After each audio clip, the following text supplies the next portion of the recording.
EFC 99 will feature a title fight which echoes a story that has been told throughout time. A dominant champion whose legacy has already been written in the history books. A fighter who continues to amaze and enthrall with his ability, athleticism and lengthy reign. But once in a while, a young, hungry challenger will rise to topple the king. A fighter with nothing to lose who has earned his shot at the throne by pure grit and determination. One who will not be so easily dismissed by the doubters when the cage door slams shut.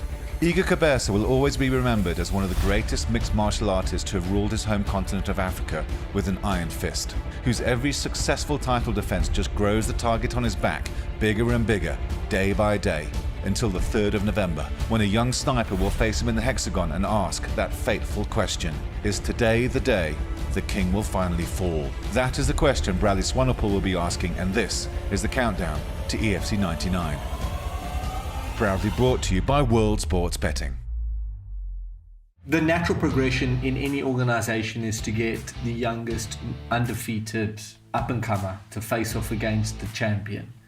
And that's exactly what we did. And there were a couple of names there, but the one that stood out was Morne Swanepoel.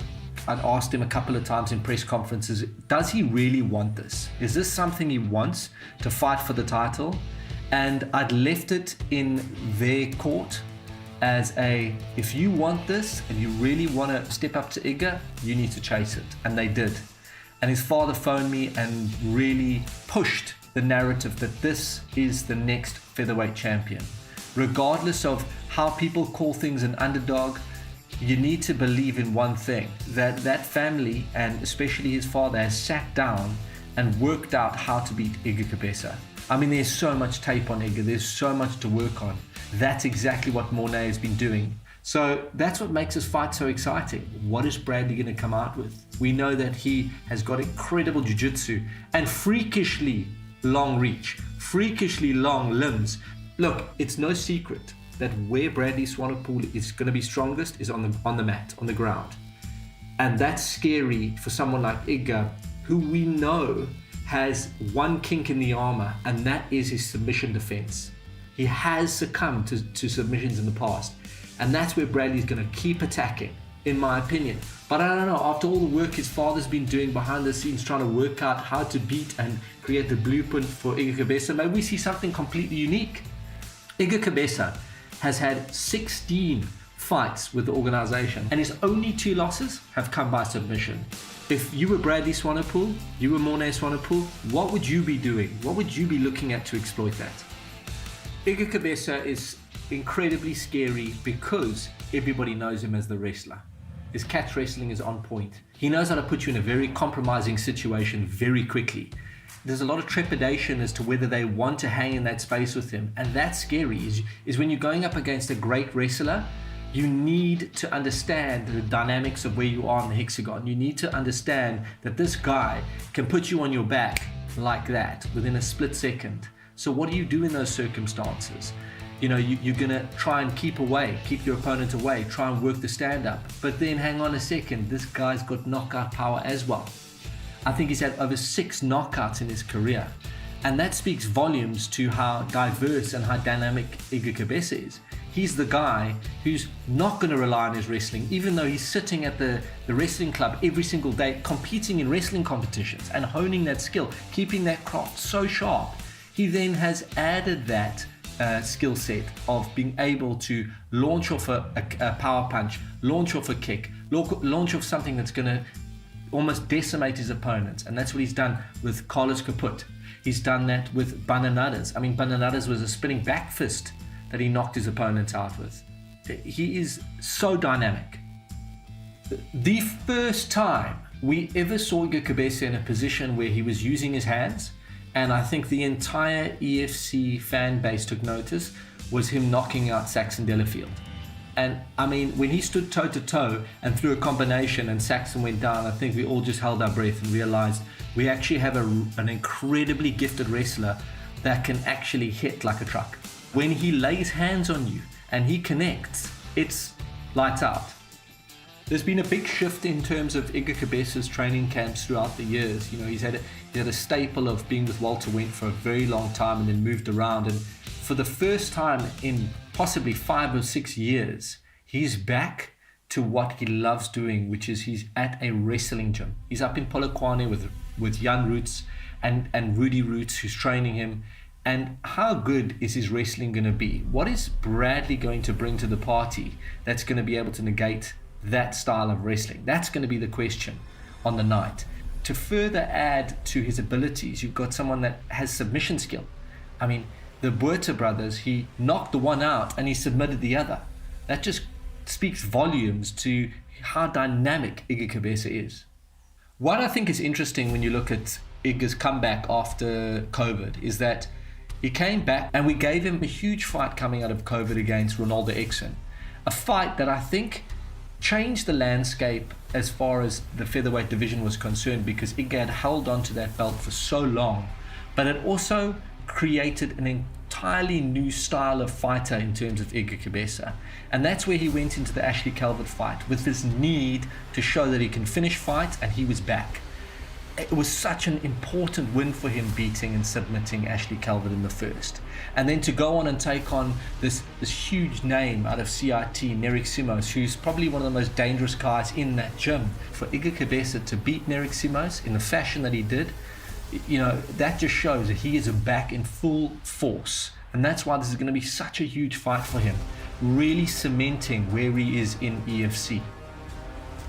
So with every great fighter, there's always that question, who is going to dethrone me? I mean, Iga has had a long line of athletes that we've looked at and said, this is going to be the one, this is going to be the one. And time after time, he's just blown through them. And he hasn't fought somebody like Bradley Swanepoel in a long time. Someone that is incredibly hungry, somebody that's running an undefeated streak, doesn't know defeat in his entire career. This kid's never lost even in amateurs, and over 30 amateur fights. And Bradley's entire game plan is to be very cloak and dagger, to not give too much information as to what he can possibly present on the night. And that's what's going to make this entire fight come together, is we have got a decade's worth of footage from Iga Cabeza, this legend in the making. And we've got this unknown quantity in terms of Bradley Swanepoel coming out of a prolific camp where they are researching how to defeat Iga Cabeza. Could this be Iga Cabeza's undoing? Someone like Bradley Swanepoel that's hungry. So Bradley debuted against Yebo Ntambwe, which wasn't the biggest fight for somebody like Bradley coming into the organization. But what it did was it showcased that this was somebody we could start looking at as a massive prospect. And fight after fight, he's only just built up that momentum, where after every win, we would sit back and go, this kid is the one to watch out for. He's on our top prospects list. And it was very much the same with Cameron Simon, who we obviously know now is in the UFC. And you can draw a line in the sand to the two and go, there's definitely an opportunity. If Bradley Swanepoel beats Iga Cabeza, and mark my words, he will have made MMA history. He will be on the map. That is huge. To come from a world where at 2 years old, he was on the mats of an MMA gym in his father's gym. All the way through, I've been watching this kid come with his dad to the shows while his dad was cornering for some of our top athletes from Durban, and his dad saying, you think this guy's great? Wait till Bradley and Dylan start going. Wait till Bradley starts shining. And that's exactly where we are. And it's almost like he's spoken that into existence, is his kids now fighting for a featherweight title against one of the best champions we've ever had. And they are supremely confident that he's going to win. This could be an incredible moment in EFC history. Bradley Swanepoel is living in a world that is completely encapsulated by MMA. From the time he wakes up to the time he goes to sleep. He wakes up, he goes into a gym. His brother is his sparring partner. His father is his coach. I think that is a very unique setup, something that we have rarely seen, when a family is geared up for this exact moment. This is what they've been working for their entire lives. A standout fight for me has got to be Bradley Swanepoel beating Vince Bembe. Vince, we know right now, is at the top of the featherweight chain. He is an absolute gamer. He just defeated Ashley Calvert. And prior to that, we put him up against Bradley Swanepoel, where Bradley, took his back for a full round.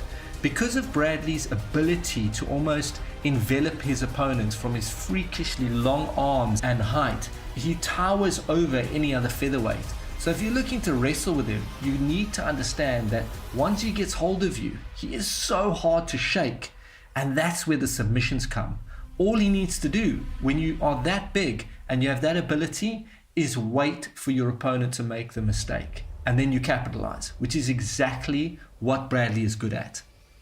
Edgar's going to be doing his own homework. And one of the fights that he's going to look at is Bradley's fight against Tumisang Madiba.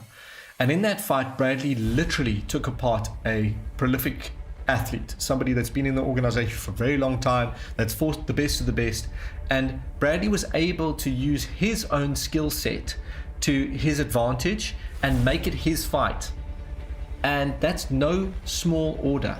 That is a huge, huge thing. He went into that fight totally confident that him and the team had done enough homework to beat someone like Tumisang Madiba, and especially so early in Bradley's career.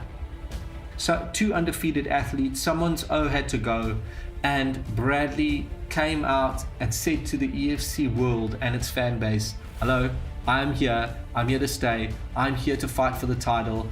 You think you can put somebody undefeated in front of me? I don't care, I'm taking him out.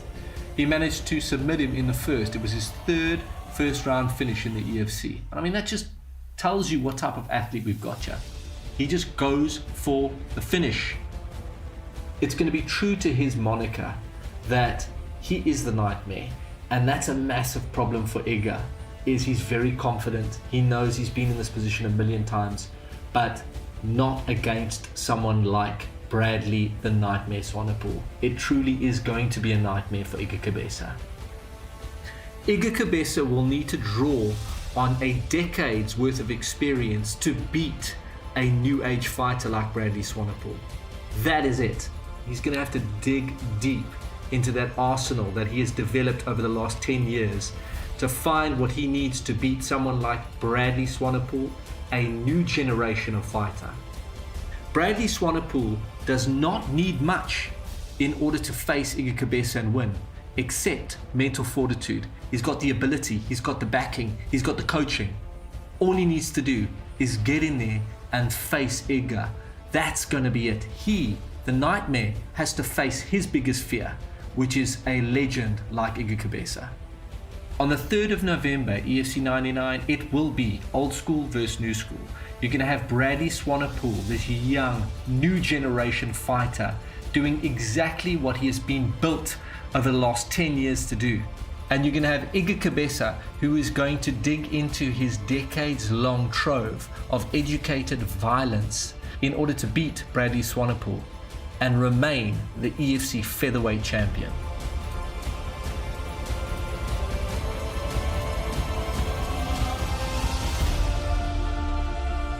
A similar story will be told at the co-main event, where the stakes are just as high.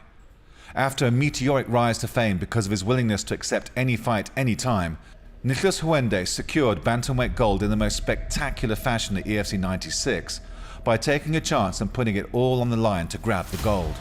But now he faces another multiple title winning legend, a reinvented kickboxer with deadly submissions and one of the most fearsome reputations in the sport's history.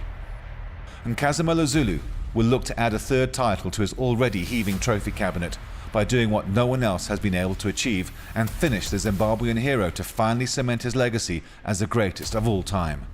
On the 3rd of November, history will favour the victor, and fight fans around the world will witness a battle unlike anything they have ever seen. Nick Wende has been a constant in terms of the underdog taking on the Goliaths in the room. And that's exactly what he did when it came to Taka Mahandu. Taka was a huge favourite. I think that every single person that had been introduced to Taka thought there's nobody that's going to derail this hype train. And that's exactly what Nick did. A 2nd round submission got him the victory, and it also earned him the most respect I've ever seen someone come into the organisation and receive, only with 2 fights. I think we were all just blown away that a guy that only had 1 fight in his resume was willing to take on this international star in terms of Taka, and then really cement where he stands in the bantamweight division, almost catapulting him up into the guy to watch with that single victory. That is what we're dealing with Nick Wende. Look, it's no shock that any fighter that goes through a transition of camp is going to come out the other side really having to dig deep because they don't have the foundation that they had previously. That's what happened when Nick went into the Barros fight. Is he transitioned out of camps, he was out of sorts, he took the fight anyway. He needed that win. Even though he took Barros 3 rounds, we could see that there was these little nuances and these specific moments where he completely outclassed Eduardo. And it was those little moments that made us see that this guy can withstand any type of pressure and any type of heat. Because to war your way through 3 rounds against a guy like Barros, it takes true grit. He got offered a late notice replacement fight, and that fight turned into a title fight, which he won and became a bantamweight champion. So, I mean, it just goes to show you this guy is living an absolute dream. He couldn't, if he had started the year out thinking that he would have been the bantamweight champion of EFC, I mean, it's just phenomenal what this guy's done, and actually testament to how damn good he is as a fighter. You know, it's one thing taking these fights, it's another just completely dismantling these incredible opponents. That is a whole nother discussion. That is a whole nother reason to keep your eyes on this kid. If fight fans want to go back and have a look and see what type of champion EFC is crowned here, it's the type of guy that breaks his hand in the first 2 minutes of the first round and in a fight that he took short notice against an absolute Brazilian thriller. And this guy took the fight, broke his hand, and then still beat him in a TKO standoff. That's the type of intensity that Nick Wende brings. Every time I see him, I never know what to expect. He just seems so free. He seems free in his spirit, free in the hexagon. He seems like this is where he belongs. And that's why he's going to be so hard to derail. That trajectory is just shooting into the stratosphere at the moment. And for anybody, you've got to come with some serious smoke. You've got to come with some seriousness to beat a guy like Nick Wende in this momentum that he's got. He's on a 4-fight winning streak. He's only ever fought one other South African. And now he's facing the most prolific bantamweight champion we've ever had. That is huge. That just speaks volumes to the type of athlete that we're dealing with here in Nick Wende. And the only man right now, as we sit here, is Nkazimola Zulu. He's the only man that could possibly derail Nick Wende. Zulu Boy for me has been, it kind of sounds cliched, but he's been an absolute pleasure to deal with. You know, he's been the type of athlete that always takes fights. He embodies so many great times, so many crazy fights, so many missed opportunities for those fights to happen. And I know that every time I'd put him on a fight card, I was guaranteed just a huge performance. Even when he went up against Jake Hadley and he wrestled him for 5 rounds, even then, he surprised me. He came with just the most incredible intensity and the want to put on a show for fans. You know, there's something that embodies everything I'm saying here, and it's his fight with Jean Sosa. When all the chips were down, when I genuinely thought he wasn't coming out of that round, and he burst out there and just completely dominated from there on, as if to say, okay, hang on, I've woken up now, I now need to perform. I need to beat this guy. I've been having fun, now it's time to win. And he's been with us since 2013, since EFC 19. I mean, he is a part of this organization like no other. We have literally built this guy up, helped him in his career from day dot, from his first professional fights, all the way through growing this career, even into the UFC and back out of the UFC, regaining titles, fighting some of the best guys the organization has had to throw at him. And it's just been this long-standing career of him really enjoying fighting. That is like, if I can give a summary to Zulu Boy, this guy loves to fight. He loves to fight. Being in there is what he lives for. And he's had almost 10 years with us doing exactly that. Living his dream, loving every moment of it. Another added caveat here is that you don't know, but Zulu Boy has joined Morne Swanepoel and CIT for this camp. And that means that in the build up to this, Zulu Boy is going to come with an entirely new game plan. What's incredible about Nick Wende is that he is a carbon copy almost of Iga Cabesa's career. You know, Iga Cabesa went along this path of fighting these huge names, these international stars, and we brought them out and he just dismantled them. And that's exactly what Nick Wende has done. I mean, if you consider the fact that this guy's only been fighting for less than 13 months, he's already the bantamweight champion. Consider going and possibly facing your biggest nemesis in the hexagon in front of millions of people on live TV, and then being in the gym the very next day, grinding away, doing what you love best at your trade, knowing that you're honing your skills in order to fight that guy. That's the type of athlete that Nick Wende is. He's the type of guy that he's completely unfazed by the media, by the roles. He gets through it, he gets it done. But his home is when he's training with guys like Sylvester Chipfumbu in the EFC PI.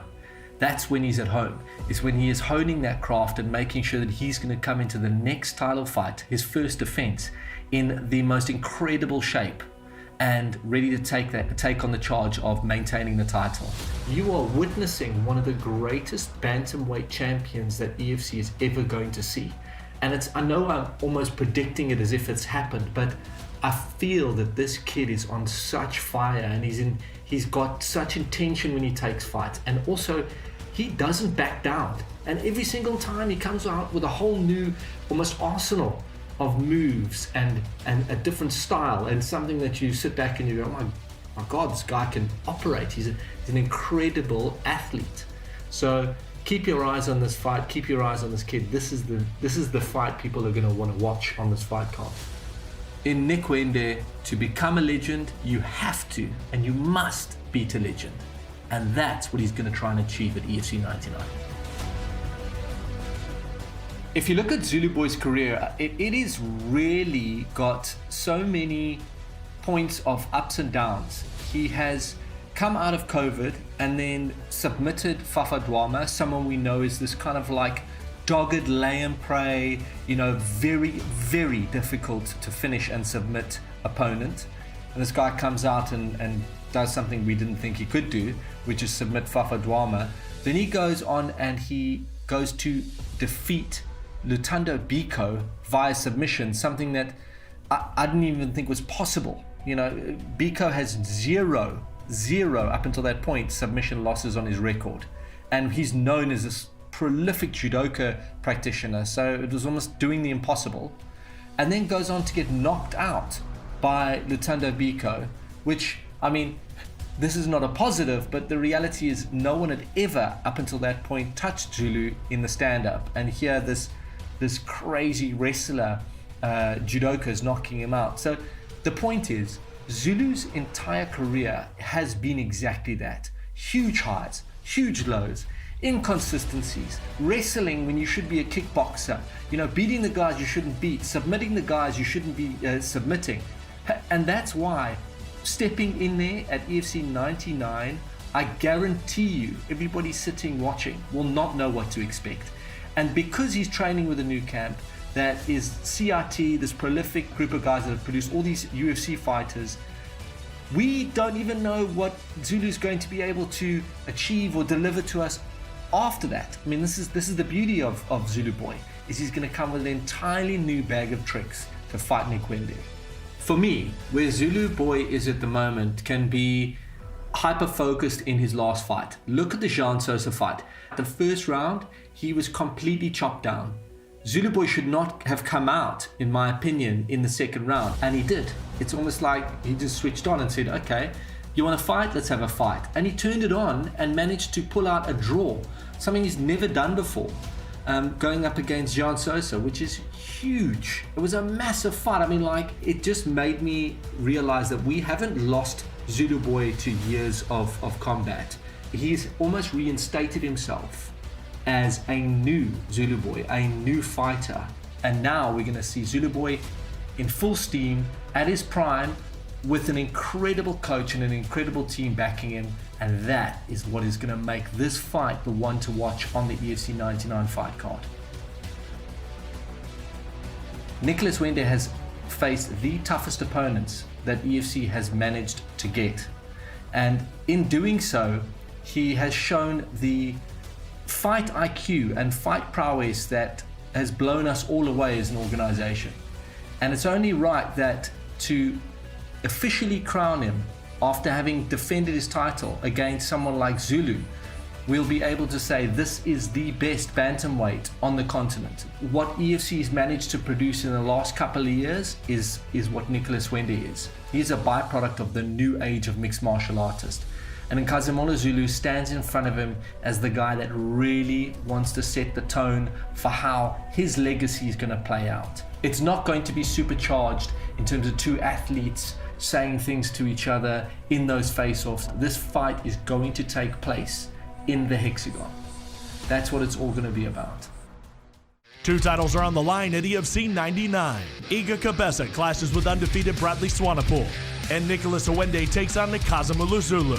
Live from Johannesburg on Thursday, 3 November. Broadcast and ticket details at EFCWorldwide.com.